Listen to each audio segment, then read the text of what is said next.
Isang Lalamove rider po. Lalamove na naman! Grabe ito.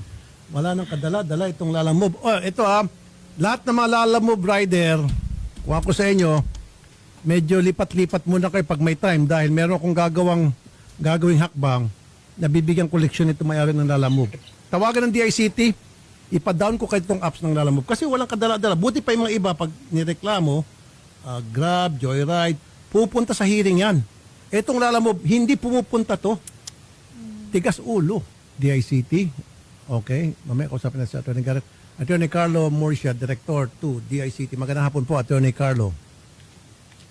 Good afternoon, Senator Rafi, and good afternoon to Ms. Tamillo. Ito pong reklamo laban sa Lalamove, hindi ko na po mabilang sa aking mga daliri kung ilang beses na itong isinumbong sa amin dahil sa samut-saring kalokohan, katiwalian, at ang lumalapit po ay yung mga kliyente nila. Anong magandang gawin dito, Attorney Murcia? Ilang beses din namin ito pinatawag sa mga hearing at hindi po sumisipot. Nagpapadala lamang ng mga representative at yung mga representative, pag kinakausap namin, aanga-anga pa at hindi marunong sumagot ng maayos. Siguro, Senator Rafi. Attorney, anong tingin mo? Cancelin kaya naman muna ating apps nila.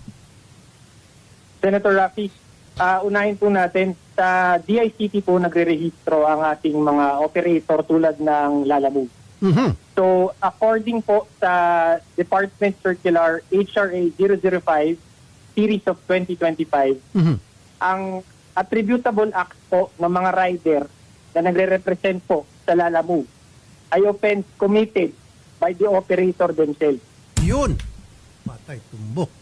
So, therefore, sir, Therefore, yung ginawang kalokohan ng rider na ng abuso sa kanyang duty as rider ng Lalamove ay attributable at magkakaroon po ng penalty kung napatunayang may penalty na may nagawang masama.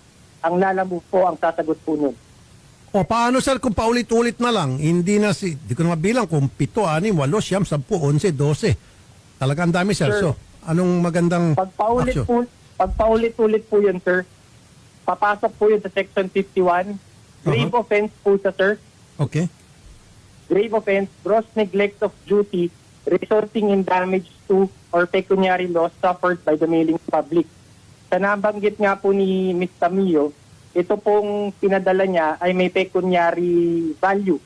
At ito po, hindi ako nagkakamali, ay laptop po worth 50,000 nga po. Opo. At paulit-ulit nga po ito at maaari pong pasok po ito as grave offense po ng isang operator tulad ni Lalamove, Mr. So, Senator. kung grave offense, ano po yung pataw na parusa dito, sir? Sa ano po, penalties po, Rule 14, Section 54 po. The following are the penalties that may be imposed depending on the facts and circumstances of each case. Number 1, suspension po ng kanilang authority to operate. Mhm. Number 2, cancellation or revocation of authority ng kanilang authority to operate. Anda ko. Ganda-ganda pakinggan yun. Number 3, Number 3 po, kami kapag nag-decide po si Ms. Tamillo na mag-file ng case, kami po ay magbibigay ng mga ebidensya.